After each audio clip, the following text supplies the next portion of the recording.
All right, everyone. It's been a minute. It's been a minute. I haven't been live in weeks. Wanted to check in, see how everyone's doing. Leave me a comment once you're here so I know you're here. I've made myself a little cup of tea in my favorite mug. And I thought I'd just take a minute to be with you all. We'll do some questions today. See what's happening in the rooms. Check in with the mood of the room. How everyone's feeling. What's up, Ashik? How are you? Strong Empire, thank you. It's good to see you here. Thanks for being here. What's up, Camilla? Neela, hello. So I'm gonna just take a second while we get started here. I've got my tea ready. I'm excited to speak to you all. We're gonna go live on all different platforms right now: TikTok, Instagram, Facebook, YouTube. I think we're live on Instagram now. Live on TikTok. We're live on TikTok as well. All right. Just shout out to all of the people watching on Instagram right now. Hunson, what's going on? Hi, Heather. Hi, Tiffin. What's up, Carol? All right, let's get started, shall we? Travel Dippity, it's good to see you. Let's see what's going on here. Melanie says, when is the baby due? Before the end of the year. This year, before the end of 2025. So yeah, we're in for a big finish to the year. I've got my retreat in October, and don't get me wrong, the baby would have to be extremely premature, but that part of my head went off when I'm going to be in Miami for the retreat. I was like, this baby better not be super, super, super early. I've forbidden the baby to be that early.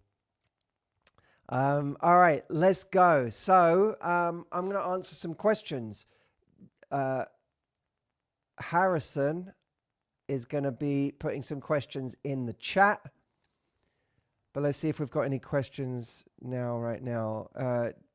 D Purple Fall says, do you have a name picked out? We've got something cooking. We've got something cooking, but we're not sure yet. We've got a front runner. Olivia says, Matthew, your AI is very helpful, very empathetic. Thank you for making it. I'm so glad you're using it. It's literally, I mean, that's over the last 2 years, that is one of my proudest things that we have created. And I'm so, so happy with it. I was just talking to one of my team last night at dinner about it. It gets so much positive feedback. It's extraordinary. So thank you for everyone who's using it. Okay, what have we got? Let's see. Did you put a question in the private chat yet, Harrison? No, I'm putting in one right now. Okay, you're putting in one right now. All right, let's see. This is on TikTok from Lapra Salex, who says, thoughts on age gaps, 26 and 39. Great connection, but age difference. I think we have to be careful of age gaps. I think we have to go in with our eyes open. You know, there's relationships that work with big age gaps, but we have to go in knowing what we're getting ourselves into. It's not just about the difference in age today and how that works, because you can have a difference in age today that works quite well. It's about how the age gap ages over time. All right. I want everyone to remember that if you're in an age gap situation, it's not just how does the age gap work today. It's how does this age gap age? You can be in an age gap relationship where everything's working for the first 2 years and is perfect because both of you are in the same mode. And then 2 years later, you're saying, I really want children. And they're saying, I'm 10 years away from even thinking about that.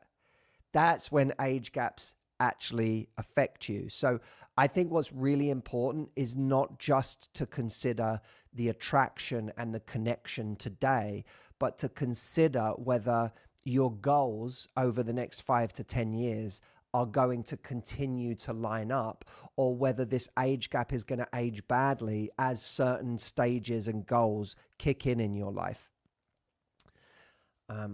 We have Instagram. In fact, before I even go into any more questions, can we pin some comments on the various platforms? We are basically doing an event in September, in the middle of September, for anybody who is struggling either in a relationship or single. So this isn't just for single people. This is for everybody. I'm calling it the Love Life Reset. And it's for anyone who feels out of control in their love life right now. So if you feel like you are not in control of your emotions, how many people feel like you suffer from anxiety, constant guilt, a feeling of not being good enough, a feeling that you're going to get left by somebody, a feeling like you have to keep trying to please somebody because that's the only way that you can make yourself irreplaceable to them, and you get scared when you're not engaging in that behavior because you feel like they're going to leave you. How many people are single right now and feel like they're running out of time? You feel like maybe you feel like there's something wrong with you. Maybe you feel like nothing's working out in your love life. Maybe you're scared your timeline is just not going to happen. If this is you, in either category, single or in a relationship, come join me on the Love Life Reset, because it is going to be about bringing back a sense of control in your love life, putting you back in the driver's seat where you feel in control of your emotions, you feel in control of your results, and you feel in control of your future. This is a free event, by the way, so everyone should come. If you are on Instagram or Facebook, comment the word reset. If you're on TikTok or YouTube, go to lovelifereset.com, that link above me right there, and you can sign up for free. Okay, let's keep going. On Instagram, oh, by the way, this is my last free event of the year. I'm not doing another one. I keep saying to people, if you still want progress in your love life this year, it's not too late. You don't have to wake up on January 1st and feel like another year I'm beginning saying I want to find love this year because it didn't happen last year. That doesn't have to be the case. There's still time this year, but what matters is what seeds you sow this month in September. And by coming to this, you're sowing the right seeds in September. I'm not doing another one of these until sometime next year. And this particular event, I may not do again at all. So I really want you to come if you know that there's work you want to do on yourself and in your love life. This is from Instagram. Melty Cheesy or Melt Cheesy says, what if soulmate needs more time to be married and make babies due to student, but I can't wait due to age? What if so that your soulmate is a student and you can't wait because of your age? I think soulmate is a term we have to be careful of, because soulmate is the kind of word that says, this is my person. And how do you define your person? I believe that our person, everyone, I want you to think about this for a moment, because I think this is really important. When we're trying to figure out who is the right person for us, there are two things that I believe determine the success of a relationship. And you're going to be glad you came today just for these two things. Two things I believe determine the success of a relationship and whether someone is the right person. The first is deep compatibility. Deep compatibility. And the reason I say deep compatibility is more than connection. Compatibility also means you want the same things out of life. You have goals that are synergistic. You don't have to have all the same goals. You can have goals that your partner doesn't and vice versa, but they have to be synergistic. They have to be able to work together. right now, what you're saying is there's an incompatibility when it comes to a big goal you have for your life, which is to get married and have kids. And this person isn't on your timeline for that. So you're at risk of jeopardizing what I imagine having kids is one of the biggest goals in your life, because you've put the label of soulmate on this. But what is a soulmate? Right? I believe that the right person for us is the person we have deep compatibility with. And secondly, and this may not be relevant in your situation because this person is, it sounds like, willing to commit. The second thing we have to have for the right person is someone who is ready to make the decision to love. I'm going to say that again. They are ready to make the decision to love. That is very different from they are ready to fall in love. We have to start framing love as a decision. There are people in life who never find anybody that they're attracted to, never find anybody that's good enough, never find anybody that they think that they want to commit to. And I would argue those people have not made the decision to love. Because at some point, I believe great relationships are built. They are not found. And I believe we have to find someone we can be deeply compatible with and who has essentially the right stuff to build a great relationship with. I'm not saying attraction is not important. We need to feel some attraction. We need to respect this person. We need to be compatible with this person. But we have to find someone we're compatible with, and then we make the decision to love somebody. And that's what keeps someone in a relationship, is the decision to love. Because there's no guarantee that 4 years from now or 10 years from now, your feelings aren't going to change on some level. Your feelings might change. But when we continually make the decision to love someone, we become the fuel for loving. We're not we're not like trying to locate this feeling from outside of ourselves. We make the decision to love someone. So for anyone who's wondering about what makes someone right for me, it's that they're deeply compatible with you and they make the decision to love you. If you want to know if you're right for somebody else, is that you're deeply compatible with that person and you are making the decision to love them. Those two things determine the success of a relationship. All right, let's see. What else do we have? Someone on TikTok, I think it's Mal, says, I was in an abusive relationship and listened to your podcasts regularly to get through it. Thank you. That means so much to me. Thank you so much for letting me know. And I will let Stephen and Audrey know as well that you said that, because they will be really glad to hear that. We're shooting a podcast today. You'll be excited to know. For anyone not listening, the Love Life podcast comes out every week and is available everywhere you can listen to podcasts. Once again, I am doing a free event, my last big event of the year in the middle of this month, called the Love Life Reset. If you're on Instagram, comment reset, or on Facebook, comment reset, and I'll get you signed up. On TikTok or YouTube, you just have to go here, lovelifereset.com. This is for anybody who feels like you're out of control of your emotions in your love life. Maybe you're single and you invest too quickly. Who here gets infatuated too quickly and overinvests too quickly as a result?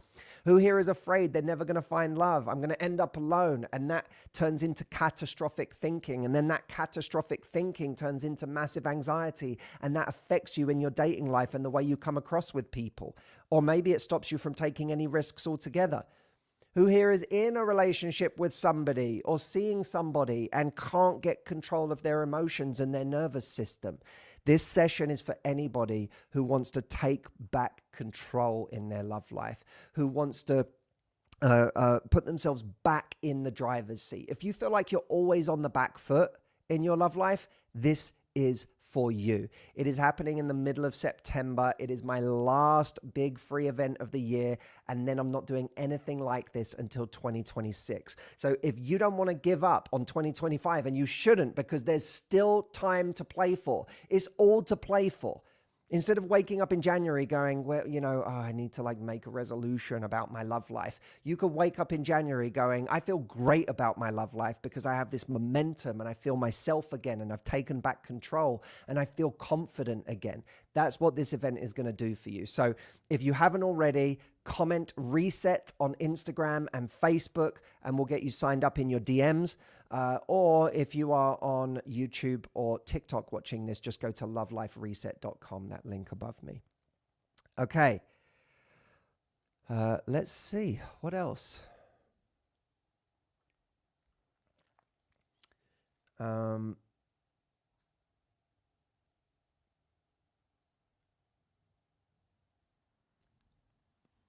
else do we have?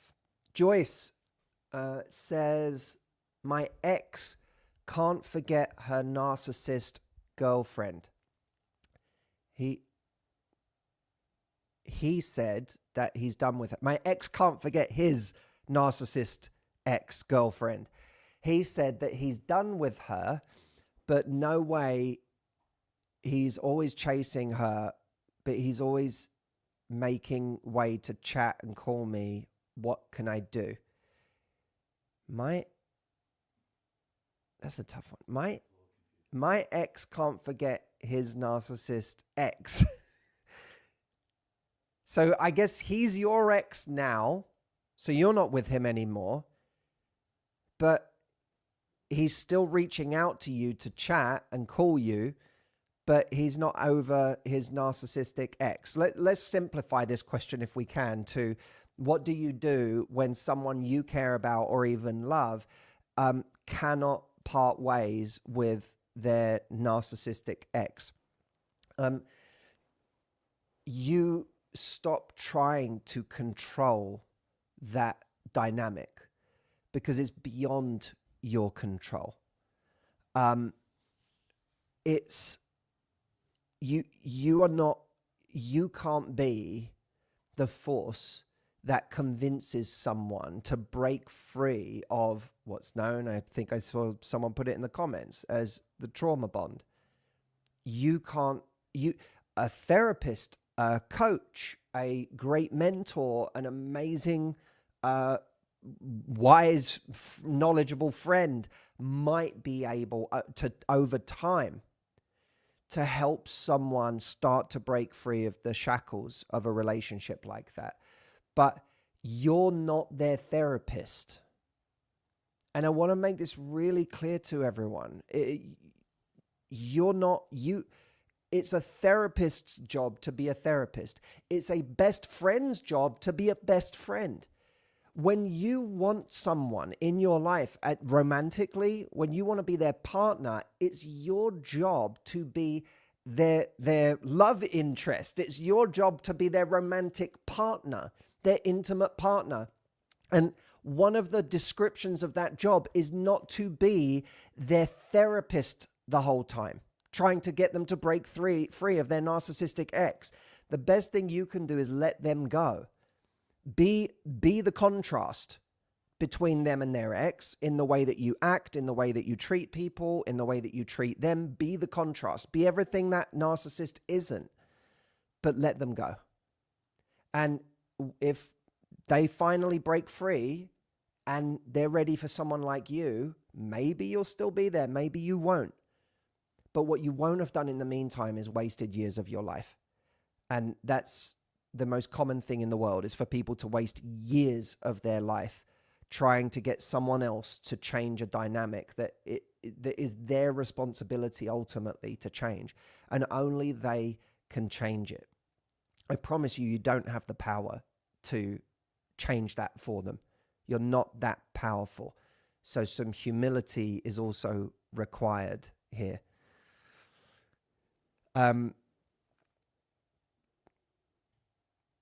Let's see. comment reset on Instagram or Facebook if you're not signed up to the Love Life Reset, or go to lovelifereset.com. Last free event of the year. This is big for anyone trying to get back control in their love life. Whether you're single or in a relationship, all are welcome. I promise you there's going to be stuff in this that's going to help everybody. Even if you're just someone who wants to be more confident in your life, you want to take back control of your nervous system, and you like my work, I'm pouring a lot into this. So make sure you're there. Last big free event of the year. Come join us. All right. So this one is from Instagram. The guy that I'm dating is polygamous.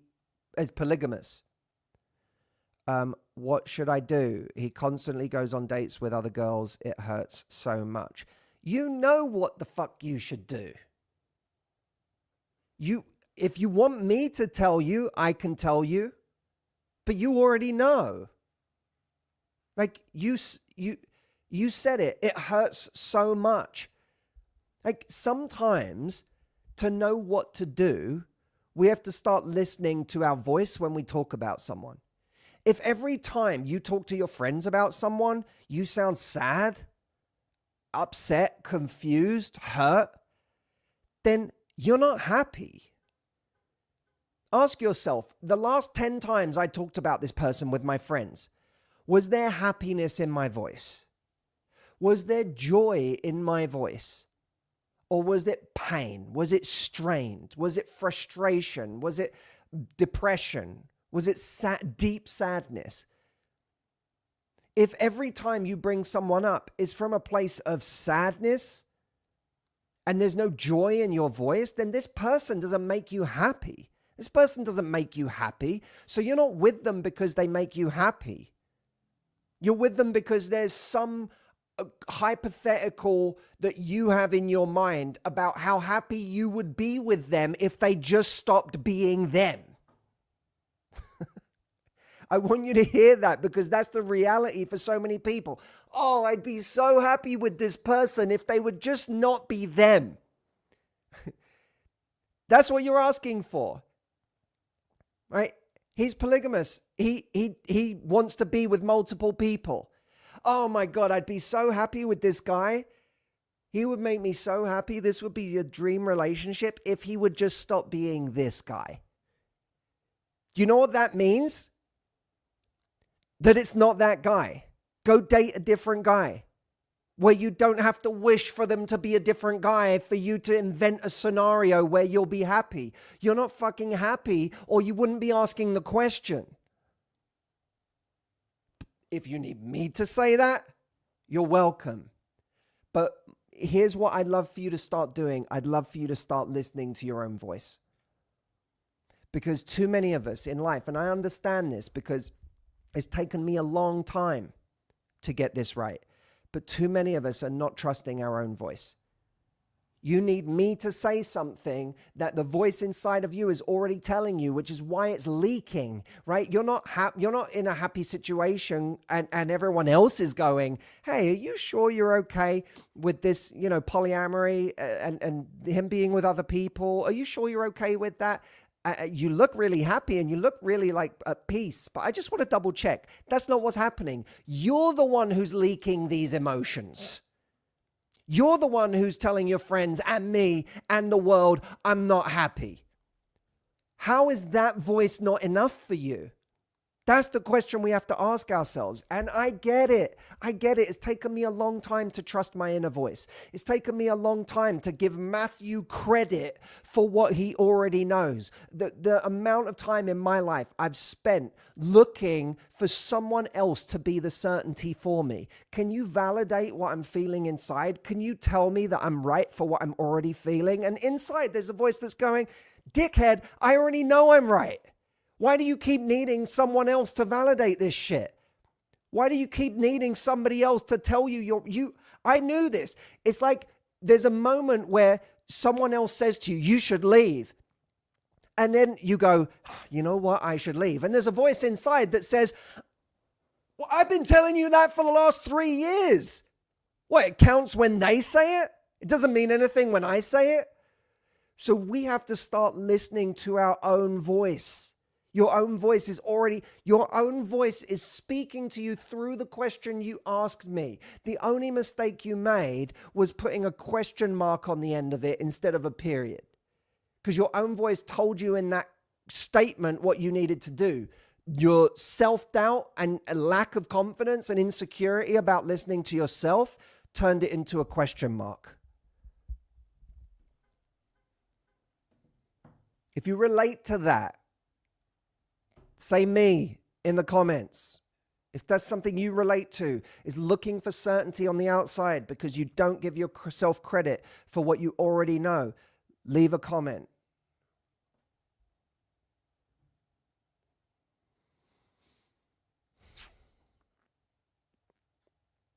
I didn't expect to get that fired up this morning.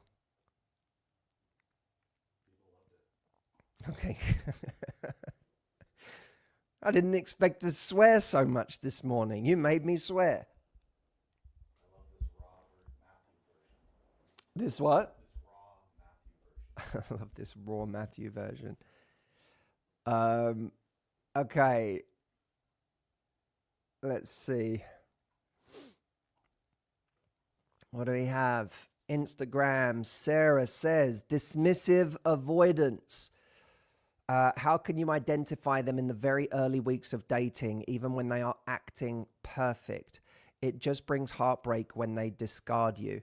That's an interesting question. Look, firstly, we will learn more about who someone is if we are more of who we are. I'm going to repeat that because it's very, very important. You'll learn more of who someone is if you're more of who you are. A lot of the time in early dating, we don't learn who someone is because we're not ourselves, right? Think about it. What's one of the things we do in early dating? One of the traits we have in early dating, we try to act perfect. We try to put up as little fuss as possible.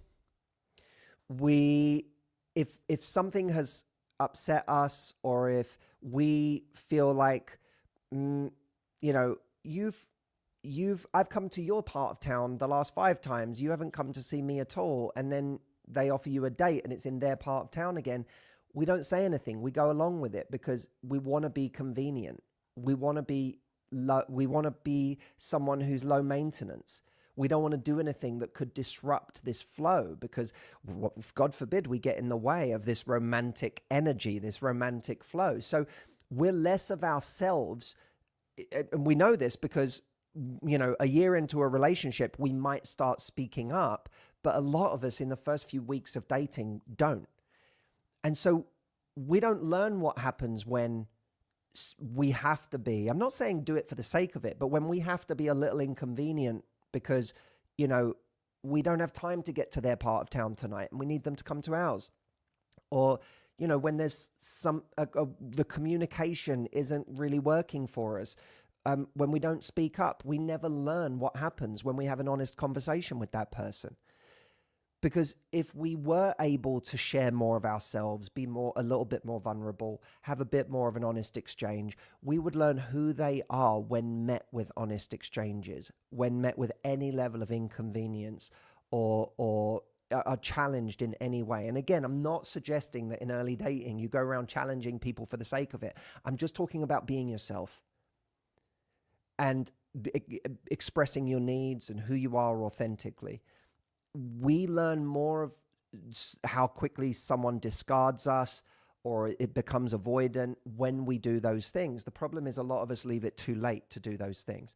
So that's the first point. The other thing I would say is pay attention to the other parts of their life, because you'll see if people have a sense of loyalty to things by the way they talk about them.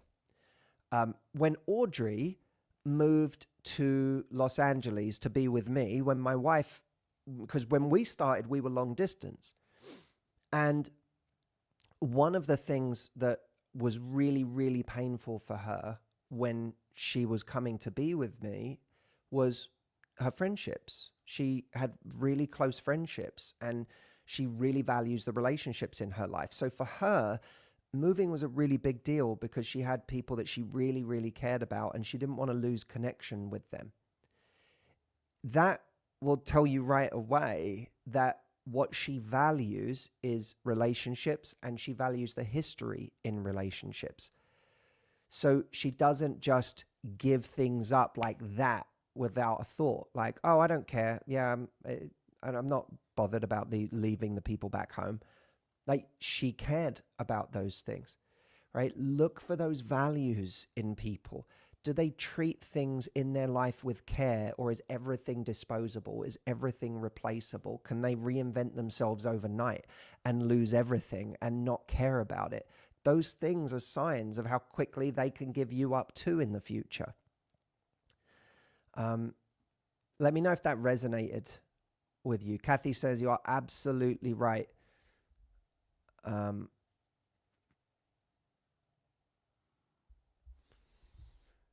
All right, let's see.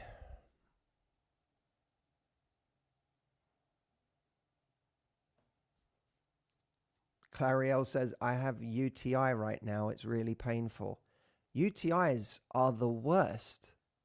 It's the most terrible. I'm so sorry. They're the worst. Anytime anyone has a UTI, a part of my heart breaks for them in that moment. It's a horrible feeling. I'm sorry you're going through that.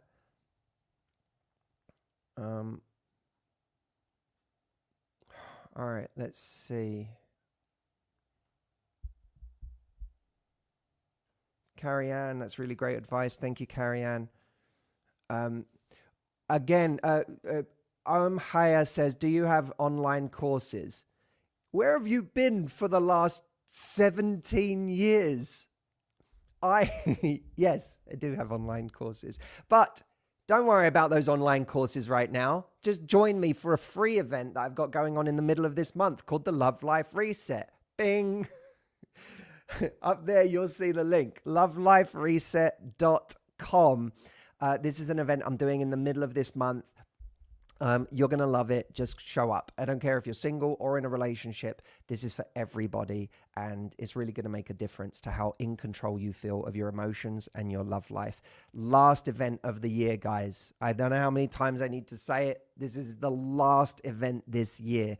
If you missed this one, you're going to have to wait till next year to get this kind of momentum in your confidence and in your love life. So make sure that you are there. If you're on Instagram or Facebook, comment the word reset and I'll get you signed up. Okay.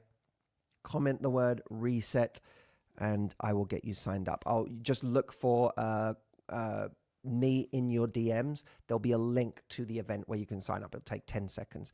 And if you're not, by the way, that won't work if you're on YouTube or TikTok, but what will work is going to lovelifereset.com.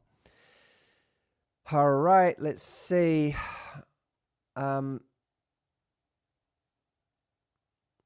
Bellafit says, what do men mean when they talk about needing respect? I really don't get this. It's an interesting one because that's the kind of question that would get lots of people riled up and be like, oh, men, the male ego, this, that, and the other. And of course, the male need for respect is responsible for some truly heinous and despicable things in this world. But there's also just, I think, a generalized kind of male need to want to feel respected, to want to feel admired, to want to feel like they are significant. And you can call that respect, you can call it admiration, you can call it men wanting to be appreciated. But I think underneath all of those things is the desire to feel seen and valued for what is seen. And of course, there are plenty of men who take that to really unhealthy degrees, and they have a desperate need for approval that will never be satiated and is always hungry and always hunting.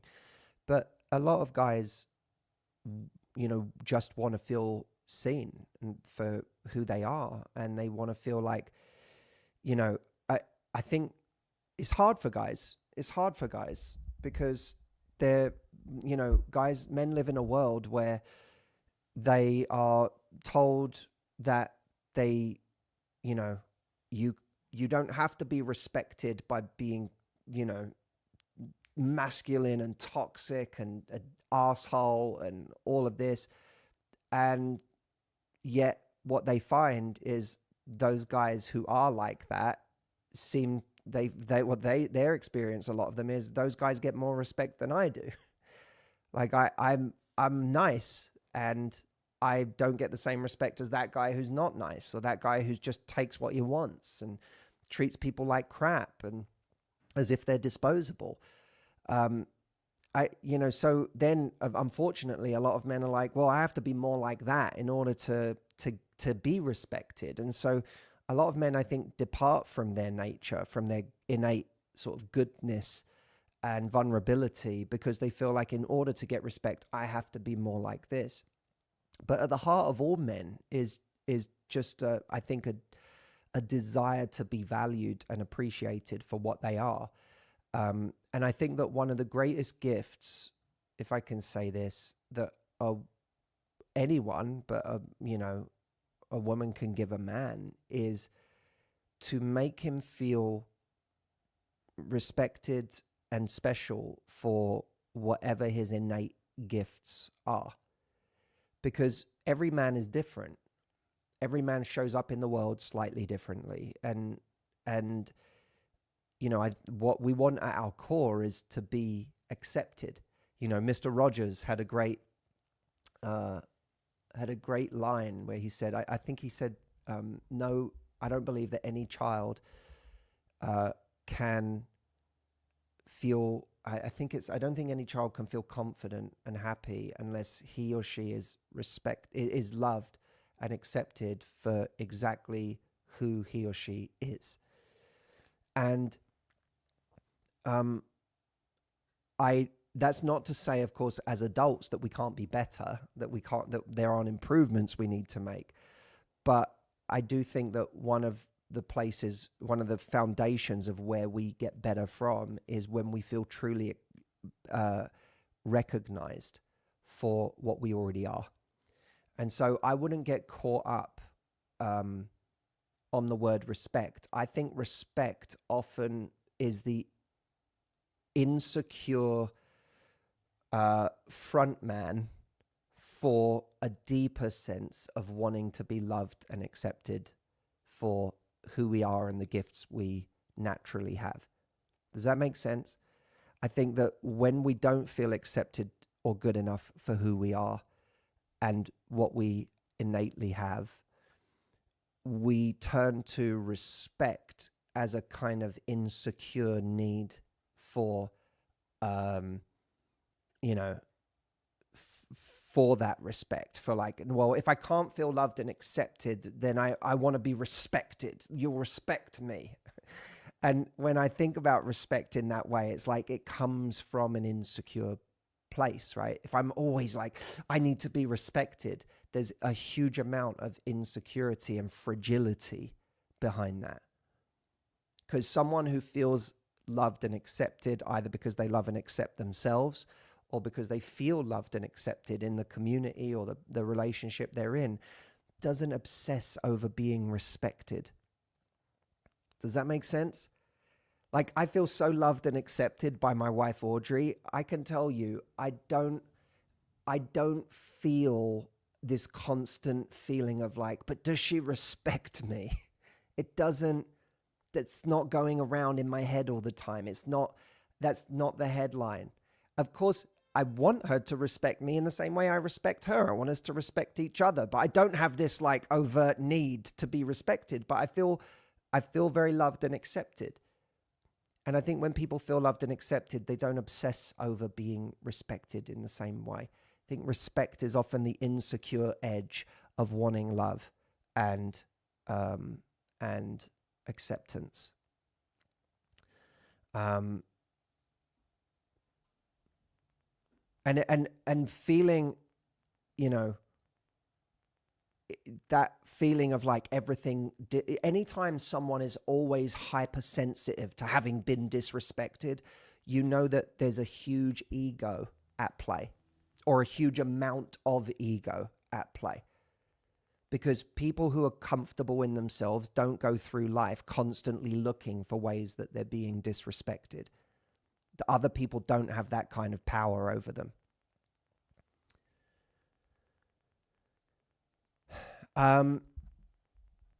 Okay, guys.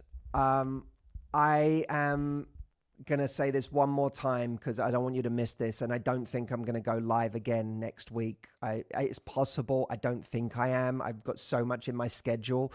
If you want to join me again and get real coaching from me, I am going live in the middle of this month for a big free event called the Love Life Reset. You can join here.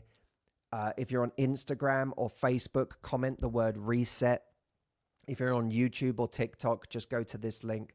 Guys, if you're here, my guess is it's because you resonate with me, the way I say things, my advice, my style of coaching. And I appreciate that because I've been doing this for 17 years of my life. This is my life's work. I've worked with millions of people at this point. I've written 2 New York Times best-selling books on this subject. This is like the reason I laugh when someone said, do you have online courses, is I've been doing this for nearly 2 decades now and have been in the trenches working with real people on their confidence, their love life, what's holding them back, the blind spots that they cannot see because they're too close to themselves. This is what I do. This is what I've dedicated my life to. And it's also, by the way, what I'm studying all the time. I'm still a student. I'm still learning. I'm always studying. But if you value my way of teaching and my way of coaching, when I offer a moment like this, when I'm doing something that's a lot of energy and work is being poured into this 90-minute session that I'm doing, take that opportunity, because it's not so often that we find people in life that really resonate with us and who we really enjoy working with and learning from and dialoguing with. That's not that common. I believe when we find someone like that, it's special and we should continue, we should double down on that relationship. So my sincere hope is that you come with me and join me on this free event. It's going to be a great event. And I can only offer one more of these before the end of the year because the schedule is just too crazy, not least of which because we have baby coming. So I really hope you join us. Again, the link is lovelifereset.com. Don't feel excluded if you're in a relationship. This is for everybody. Anyone who feels like their emotions control them, they don't control their emotions. Your confident self is not coming to the surface. You're not waking up as the most powerful version of yourself every day. This is for you. And if you're single, it's going to help you find love faster. If you're in a relationship, it's going to help you bring the most confident version of yourself to that relationship, the most powerful, magnetic, and attractive version of yourself to that relationship, and of course, to your life. I'm excited to see you. It's going to be a really good one. And we're going to have an amazing few months of momentum leading into the end of the year as a result of this session together. All right. I'll see you soon. Thank you so much for joining me. As always, I really appreciate the time. The thing I always value the most is the time and the energy that you give me. And I'll see you in the middle of the month for the Love Life Reset. Bye, everyone.